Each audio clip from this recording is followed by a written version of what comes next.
One of the conversations that tend to pull us apart and watching these comments is the conversation of reparations, right? Mm. We start talking about these alleged reparations who are at this point a figment of our imagination because there are no reparations that we're talking about when it comes to Black people in this country. And one of the comments says that, when it comes to immigrants, they're not entitled to reparations from this country. And I always say, no, they are entitled to reparations from the countries where they did the work. And, the Dutch, the Spanish, the French, the British, all owe people reparations. Why limit it to just the United States government when this has been a global issue? I Yeah. wanted to get your thoughts on that. I get a little pushback when we start talking about those things because I'm like, we keep fighting for this trough of slop and they're feasting at the top and they've convinced us to fight for this trough. And we start pushing each other saying, you can't have some of what's the slop that's in the trough. And it's slop, my G. It's slop. You know what I'm saying? So what You are we can't have my regurgitated slop, Ida. I want all the regurgitated slop. Man, listen. So when we're talking about, and again, I think for me, this has a lot to do with just not knowing, right? A lot of people, when I tell them 9 out of the 10 enslaved Africans who left the continent of Africa never came to the United States and don't speak American English, people are like mind blown. Like, what? Because we don't, and as Americans, we don't often pay attention to what's happening in the rest of the world. I don't know what that is about us as a culture, but we are often very insular and inward looking. And so Britain colonized this particular place. Spain tried, and they had a portion for a while. France had a portion for a while, but Britain was really successful in colonizing this particular plot of stolen land. But the Dutch were really successful in colonizing other portions of stolen lands. The French, Haiti, the fact that Haiti was paying reparations to the French up until just a couple of years, so we got the French, we got the Dutch, we've got the Germans, we've got the English, we've got everywhere you can think of in the European continent that enslaved African people, all of them owe us reparations. And they don't just owe reparations to those of us who came and who were forced to work and labor in these lands. They owe reparations to the continent of Africa for continually and perpetually stealing, thieving, and destroying that land, taking the young people who were able to preserve the land, destroying the old people and that bridge of memory between the generations. So when I'm talking about reparations, again, I'm a Pan-Africanist by nature. I believe in all of Africa for all of Africans.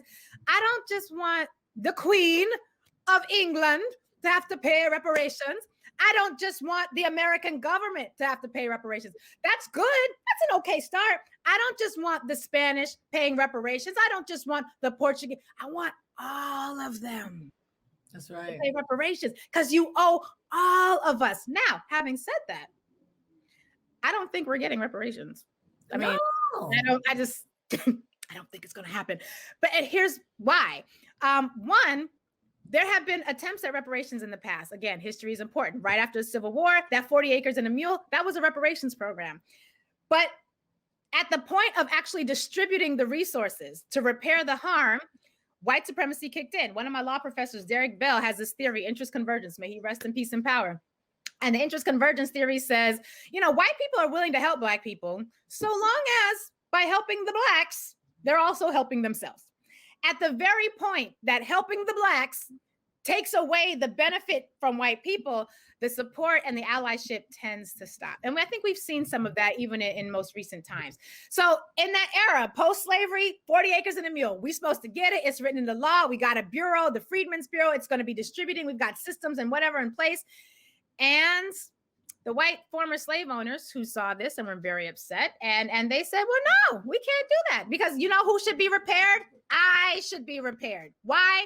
You just took all my free labor, dude. You just took like the 4 million people who are no longer enslaved. That's my free labor. Who's going to farm my land for free? So who got reparations? White landowners. former slave owners got reparations. Here's why I raise this. In order to secure reparations, it is not just a matter of assessing the harm that was done. It's a matter of having a way to actually force the reparations to be paid, and then have a system that is going to continually allow reparations to be paid. And we don't, I would suggest, have that range in this country. We are not at a position where we are able to force the white supremacist power structure to do anything, really. Not that it's not a worthwhile fight and a worthwhile conversation. I think we should fight for it. However, I would say this. Let's look at when we think about Black America alone. Black America spends what, $1.2 trillion? And that's like an old stat. Like annually, we're spending $1.2 trillion. Of that amount of money that we spend on a regular basis, if we were considered our own country, just Black America, we are like the 15th highest economy in spending power as compared to other whole nations. Here's why this matters. If we were to, because right now we are only getting like 1-2% of our own money back. So out of the $1.2 trillion we're spending a year, we're only getting like 1 or 2% of our own money spent and fed back into Black-owned businesses. If we were to invest our time and resources into building up economic systems that allowed us not just to spend our money, but to then capture the money that is spent, allow it to be fed into a circuitous system so that my rent is paid to a Black person, my job pays me, and I work for a Black-owned institution, and the clothes I buy my children are from Black-owned spaces, and I can sell my products, yes, to all Black people. I can sell them to white people, like my Jewish friends. They got businesses in my community. They got businesses in their own community. They got businesses back in Israel. They're not limited by geography, but they create a system that allows them to capture their own money. If we're getting 10, 15, 20% of our own money that we spend already, who needs reparations from somebody else who don't want to give it to us, who's going to attach strings to it, who's going to be threatening to take it from us at every point? I want that. I want a system that says, all right, you owe us this. And one day we're going to be strong enough to get what we owed. But for now, we're going to invest in building up our own system and then having a system to secure it so that it is safe from outsiders, because we know what happens when they see successful Black communities. They come in and they bomb it and they destroy it and they steal our pianos, whatever. That's another conversation. If we were building and we put as much energy into building our own economic systems. I'm not just talking about buy Black. I'm talking about an entire system. So you're not just opening a Black-owned beauty supply store. You also own the manufacturing companies where the products are being made. Then you own the bottling companies that are producing the cases that the manufactured products go in. Then you have a logistics system that is going to allow you to distribute the product across the country using trucks that are owned by Black drivers. If we're doing something like that, I don't need somebody else to write me a check. We're writing them for ourselves on our own terms and in a way that is going to center our own needs. And we don't have to ask permission for that. That to me is just a better place of investing our energy. Say that. I'm excited. I'm just sitting here like listening.